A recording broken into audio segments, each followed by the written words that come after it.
गुरुचरणी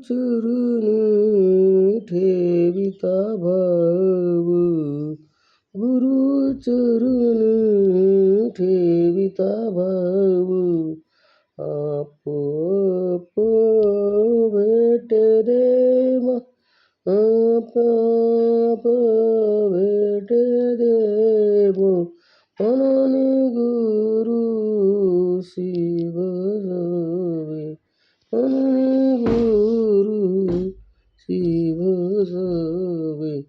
रूप ध्यानाशी आणावे, रूप ध्यानाशी आणावे, आपे आप भेट देव, आपे आप भेट देव.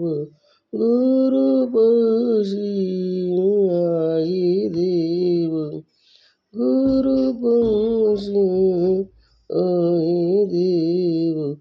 वारंवार सांगू काय, वारंवार सांगू काय, आपे आप भेट देव, आपे आप भेट देव.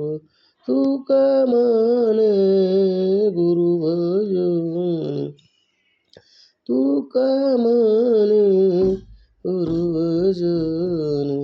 देव भेट जन्मोजन्मी, गुरु भेट जन्मोजन्मी. तर आज गुरुवार, अधिक मास, पुरुषोत्तम मासातील गुरुवार आणि गुरुचं वर्णन करणारा असा अभंग की गुरुचरणी ठेविता भाव. भाव श्रद्धा, गुरुच्या चरणावर भाव ठेवल्यानंतर देव आपोआप देव भेटतो. आणि म्हणून गुरुला भजावं, म्हणून गुरुला भजावं. आणि त्याचं रूप जर ध्यानाशी आणलं तर आपोआप देव भेटतो. आणि गुरुपाशी वारंवार काय सांगावं की देव हा गुरुपाशीच असतो. म्हणून तुकाराम महाराज म्हणतात की तुका म्हणतात गुरु भजनामध्ये, की गुरुच्या भजनामध्ये जन्मोजन्मी एकच काय, पण जन्मोजन्मी देव भेटतो. म्हणून गुरुशी भजावं. आता गुरु आणि सद्गुरू, गुरु म्हणण्यापेक्षा सद्गुरूला भजावं. कारण हा भवसागर तारून नेण्यासाठी सद्गुरू संसारी तारक. आणि गुरुचं महत्त्व बऱ्याच ठिकाणी संत कबीर महाराजांनी सुद्धा गुरुविना कोण बताए बाट, आणि गुरुविना कोण बताए बाट, भ्रांती पहाड़ी नदिया बीच में अहंकार की लाट. अशा प्रकारे की काम क्रोध दो पर्वत ढाढे, लोभ चूर राहता मदमत्सर का मेघ बरसत, माया पवन बड़दाठ, कहत कबीरा सुनो भाई साधो, क्यों तरना यह घाट. अशा प्रकारे गुरुबद्दल पुष्कळ असं आणि सांगण्यासारखं आहे.